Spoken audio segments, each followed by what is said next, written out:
Assalamualaikum warahmatullahi wabarakatuh.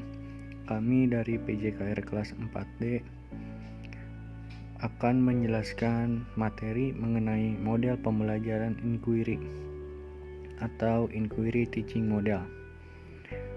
Untuk lebih jelasnya, mari simak penjelasan berikut ini.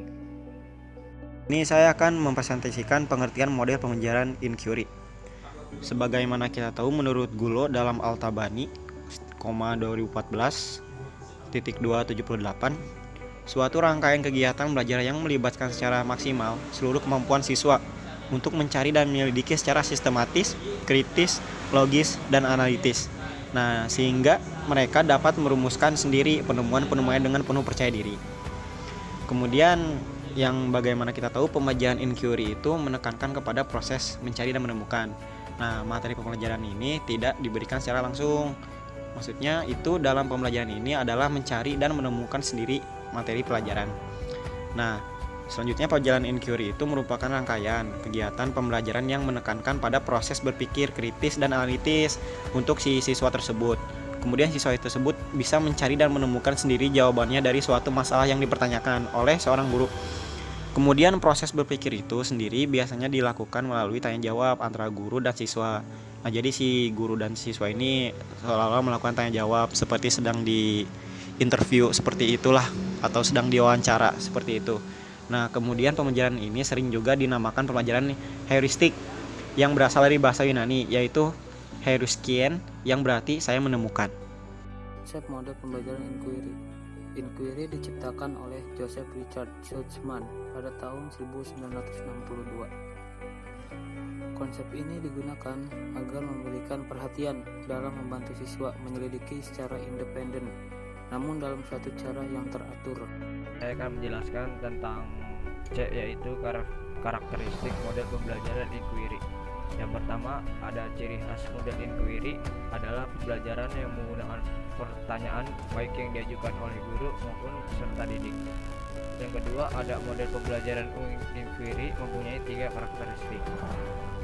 Lalu selanjutnya yang ketiga ada menekankan kepada aktivitas siswa secara maksimal untuk mencari dan menemukan.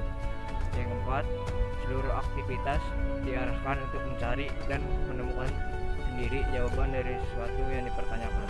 Yang terakhir, ada mengembangkan kemampuan intelektual sebagai bagian dari proses meta. Ya, sekian penjabaran materi dari saya, kurang lebih yang mohon maaf. Wassalamualaikum warahmatullahi wabarakatuh.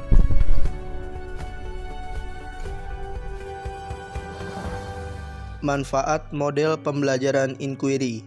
Yang pertama, meningkatkan potensi intelektual siswa. Yang kedua, memberikan kontribusi kepada siswa. Yang ketiga, memperpanjang proses ingatan siswa. Yang keempat, model pembelajaran yang berpusat pada peserta didik. Yang kelima, dapat digunakan untuk mengembangkan kemampuan pemecahan masalah. Yang keenam, dapat digunakan untuk mengembangkan intelektual peserta didik. Yang ketujuh, siswa dapat terbiasa melakukan observasi. Yang kedelapan, peran siswa sebagai pemecah masalah. Tujuan model pembelajaran inquiry. Yang pertama, mengidentifikasi masalah. Yang kedua, mempresentasi dari masalah. Yang ketiga, mengeksplorasi terbimbing dari masalah. Yang keempat, mengidentifikasi dan menyempurnakan solusi akhir.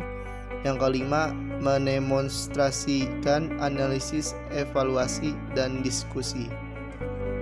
Prinsip model pembelajaran inquiry. Yang pertama, berorientasi kepada pengembangan intelektual. Yang kedua, prinsip interaksi. Yang ketiga, prinsip bertanya. Yang keempat, prinsip belajar untuk berpikir. Yang terakhir, kelima, prinsip keterbukaan. Keunggulan dan model pembelajaran inquiry.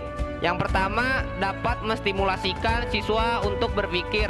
Yang dimaksud di sini adalah siswa harus mencoba untuk berpikir sendiri. Yang kedua itu ada meningkatkan kemampuan eksplorasi siswa dalam berpikir. Jadi di sini siswa harus berpikir luas untuk meningkatkan kemampuan. Yang ketiga itu adalah menekankan kepada pengembangan aspek kognitif, afektif, dan psikomotor secara seimbang. Yang dimaksud di sini kognitif itu adalah kemampuan yang mencakup kegiatan mental. Yang kedua itu ada afektif, yaitu adalah yang berkaitan dengan sikap dan nilai.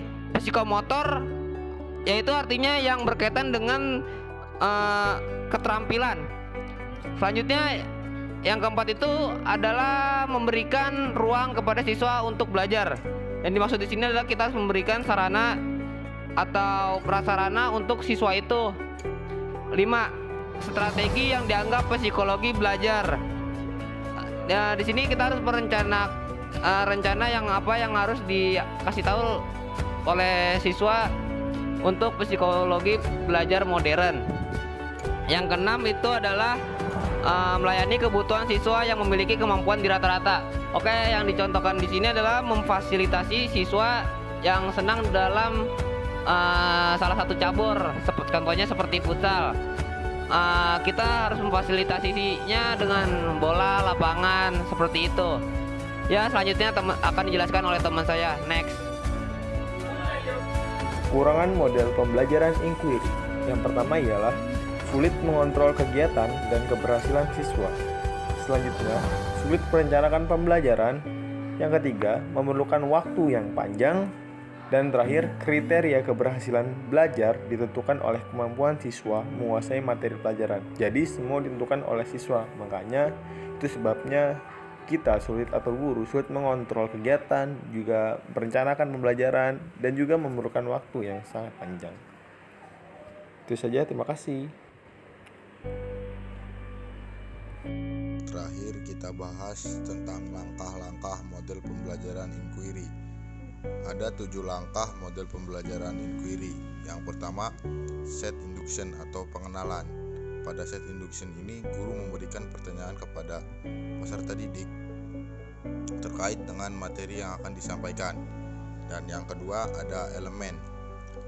Pada elemen ini, guru menanyakan gerakan yang telah dilakukan dengan benar, serta meminta peserta didik untuk mendemonstrasikan gerakan tersebut. Dan yang ketiga, ada scatter space atau menyebar. Pada scatter space ini, guru memberikan kesempatan siswa untuk menyebar ke lapangan untuk pengamatan. Dan yang keempat, ada level atau tingkatan. Pada level ini, guru memberikan pertanyaan dari level C1 atau pengetahuan hingga C6 atau evaluasi. Jadi tingkatannya itu dari yang terendah, sedang, hingga tinggi. Dan yang kelima, ada direction. Pada direction ini, guru memberikan pertanyaan yang mengarah ke penggunaan gerakan yang telah dilakukan siswa. Nah, dan yang keenam, ada games. Pada games ini, guru memberikan kesempatan kepada siswa untuk melakukan permainan, serta guru menanyakan permainan tersebut. Dan yang ketujuh, review and close. Pada bagian yang ketujuh ini, guru memberikan review sedikit terkait tentang materi yang telah dibahas dan menutup pembelajaran. Baik, terima kasih yang sudah memperhatikan slide-slide berikut dan yang sudah dijelaskan oleh teman-teman saya. Kurang lebihnya bila ada kekurangan mohon dimaafkan. Bila taufiq wal hidayah, wassalamualaikum warahmatullahi wabarakatuh.